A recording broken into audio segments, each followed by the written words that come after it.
Happy Halloween, Otaku Faithful. This is Larry Williams, OAW Commander-in-Chief, and I'm here to bring you all yet again another Arrow episode review right here on Otaku Assemble! Weekly, as always, I'm here to bring you the latest in this week's Arrow episode review, and this is my review of Season 1, Episode 4, entitled An Innocent Man. Now, general thoughts on the episode as a whole. It wasn't a bad episode. There were a lot of things that got introduced in this episode. There were a lot of things that were addressed in this week's episode that were pretty good. However, I do have a couple of concerns about a couple of things. But overall, for the most part, it was an okay episode. It wasn't bad. Once again, not as good as, say, Episode 2, which to this point I still consider the best episode of the season, but definitely an improvement over last week's episode. So, now, let's talk about a couple of things. Okay, first and foremost, Diggle. I like the fact that it took an episode to recruit him to Oliver's side. I like the fact that the episode picked up right where last week's episode left off, where, you know, him being brought back to the warehouse, and then of course learning that Oliver was Green Arrow. And so I like the fact that Oliver had, you know, twice in this week's episode, you know, he had to make his offer to Diggle. And then even after that, we got the scene between Diggle and his sister-in-law, where he even had to kind of, you know, convince himself almost. So I like the fact that it took a whole episode, because it's showing on his part that, you know, some deep consideration went into play there. And I'm glad that he, you know, decided to team up with Oliver. And even he said to Oliver at the end of the episode the role he was looking for. And it was the exact same thing I talked about in my episode 2 review about the role he would play. Not so much a mentor in the sense of, you know, training Oliver, but the voice of reason, you know, being there in order to keep Oliver on the straight and narrow, on the up and up. And I'm glad. I like that. I like that that's how that's playing out. Pretty kick-ass. Second interesting thing, and I don't know why, I don't know if I addressed this in one of my earlier reviews, but okay, Moira's husband, you know, Oliver's stepfather, the fact that he didn't know what Moira was doing, he didn't know about her nefarious affiliations. Here's the thing, I don't know if I stated that earlier, or maybe it was just a hunch I was having and I never expressed. But I forget when it was. It was either in episode 2 or in episode 3, where they kind of suggest that he doesn't know. And so in this week's episode was when we found out. It's like, yes, he doesn't know. Moira has even kept her husband in the dark. And then, of course, him finding the warehouse with the Queen's Gambit, I thought that was pretty cool. Here's my thing, though. I wonder what they're going to do with that, and this is what I mean. Is it going to be as straight and cut as either he's going to confront her about it, or he's going to, you know, either he's going to oppose her, or he's going to, you know, go towards her side, you know. I'm hoping it won't be that cut and dry. I hope it won't be one or the other. It's like, oh, either he's against her or he's with her. I hope it doesn't come to that. I hope he kind of stays in the middle. And this is what I mean. Now, we don't know exactly who Moira's working with, but we do know that whoever it is, the people in Robert's book that he gave to Oliver, or rather, as Oliver explained in this week's episode, he found, we know all those people are connected, and it's suggested that Moira is still working with those people, or at least some type of mutual affiliation. What I'm saying is, her husband taking somewhat of a neutral position, I think is a bit more interesting, because if he just, you know, joins her side, okay, he's what's the term I'm looking for? He is he's guilty by association. He's an accomplice, if you will, to whatever that group is doing. And if he opposes her, then he just becomes an enemy. And frankly, that would put him in a very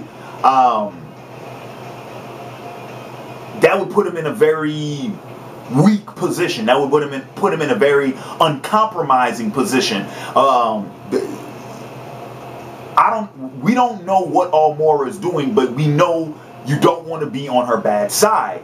Not just because of all the power she has, but the people she's in business with. So the thing is, I would much rather like to see her husband kind of, like I said, stay in the neutral, stay in the gray territory. Don't pick one side more than the other just yet. Feel out the situation and try to make the best of it. I think is the smartest move on his part. Okay. Let's see. What else did I like about? Oh, okay. Just the, I guess you could say, just the conflict of this week's episode. I like the idea that Oliver has to, really, he has to free a man. That was the gist of it. The idea that, you know, in this episode more than in any other episode, we are seeing Oliver fight for the little guy. You know, all season long he's been talking about the whole, I have to oppose the rich and the powerful to help, you know, the weak and downtrodden. But we haven't really seen that, other than in the pilot when he took that money and he deposited into all those random accounts. Other than that, we haven't seen him fight for the little guy. We've been shit. Even in last week's episode, Deadshot killed another one of the one percenters. I like this. I like the plot because, like I said, this is Oliver helping out the little guy. This dude who was framed for his, for killing his wife. He's an average Joe. He's not rich. He's not powerful. You know, it's not like he has friends in high places. This is just a normal guy who was in the wrong place at the wrong time, and this corporate head was able to pin it on him, So Oliver having to do that, I really dug. Also, I like the whole murder mystery bit. And this is what I mean. In last week's episode, we get the introduction of kind of like the murder mystery, find the killer type thing, right? Except last week's episode was different because Oliver saw the killer. Oliver knew, for a minute they were playing with the idea that, oh, maybe Arrow was the one who killed the guy since he's killed people before. And then, of course, Detective Lance, he was like, nah, dude, because he went from arrows to bullets. No, this isn't our guy. And so it was just Oliver pretty much tracking down the real killer. It wasn't so much Oliver having to clear his name. Whereas in this week's episode, that's what it was all about, was clearing the guy's name. So I did like that I like that. And I wouldn't mind seeing more episodes like that, where Oliver's working to clear the name of somebody else. I like that because it falls back into the whole Robin Hood theme. Alright, now we're going to talk about what I didn't like. Oh, wait. Whoa, before we get into what I didn't like, two more little things. Number one, I like, I'm glad we finally got to see Thea kind of take a step back and not being the problem child for an episode. That was pretty fucking cool. And number two, I like Oliver's, when he disguises his voice, I like the way his voice sounds when it's disguised. I like it a hell of a lot better. And look, you guys know I'm a Smallville fan, right? But I like how his voice sounds disguised in this much better than how Justin Hartley had it in Smallville. So much better. Really, me personally, now we know that he was disguising his voice because he was talking to Laurel, because of course she would recognize his real voice. I think he needs to use the voice disguiser the entire time he's in costume, because it feels like it's part of that character. You see what I'm saying? Like it's part of the persona. He puts on the costume, he has to have the voice to go with it. That's just my personal opinion. I like that they did it in this week's episode. I hope they do it more often. Now, things I didn't too much care for in this week's episode. And it's only a few. It's only a few. Okay, so the first and I guess the biggest would be this week's episode is when we're getting Arrow, you know, making contact with Laurel, right? First off, I didn't care for some of their scenes, especially the one when Oliver, when her and Oliver were in her office and, you know, he cut the power and shit like that. I did not care for that scene because it wasn't an exchange in dialogue. It was an exchange in monologues. Oliver would say something for a couple of lines, and then Laurel would go into this fucking dialogue with no type of response from Oliver. I didn't like that. It felt stale. It felt contrived. It just felt out of place, just nasty. I didn't like it. I didn't care for it. And they did the same thing on the roof too for a little bit. Towards the end of the conversation on the roof, they did the same damn thing, and I didn't care for that. Another thing about this whole, you know, Arrow contact with Laurel thing, I don't like what they were doing with this idea that she would become infatuated with Arrow. I don't like that shit. I fucking hate that shit. Let me go ahead and let me say that one more time. I don't like that type of shit. I fucking hate that shit. Okay? Lois and Superman is enough. But I don't like it when they have the love interests, they get infatuated with the superhero. I don't like that. The whole point is you're supposed to be developing the relationship between the person outside of the fucking costume and their respective love interests. I don't want to see that shit anymore. Okay? If Laurel would have gotten the hots for fucking Arrow, I would have goddamn committed seppuku. I don't want to see that shit. I hate that shit. I can't fucking stand that shit. And it seems like that's where they were going. And then, of course, the whole thing with what happened in the prison, Laurel kind of took a step back and was like, wait a minute. But then the preview kind of suggested they might be going back into... Just don't do it. Just please, don't do it. And the final thing I wanted to talk about, which is kind of weird, this is in the section of things I didn't like, but it's actually a good thing. It's not really a bad thing. No, this is more good than bad. The flashback for this week's episode. The thing that disturbed me about last week's episode, which is part of what I didn't like, is how the flashback didn't seem to tie in with the theme of that week's episode. You follow me?